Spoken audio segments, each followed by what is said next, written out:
उल्कामुकू राजा होता महाथोर, तयाची पत्नी होती सुंदर. नदी किनारी एकदा त्यांनी घातली महापूजा दोघांनी.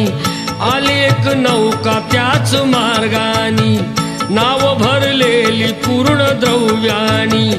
होती व्यापारी साधू बाण्याची, रीत पाहण्यास आला पूजनाची. उल्कामुकू त्यास बोले ऐकावे, व्रत नारायणाचे आचरावे.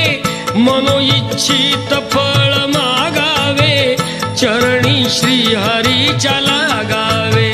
घराशी आला वाणी परतून, तयाची पत्नी होती शीलवान. तयास नव्हते काही संतान, केला नवस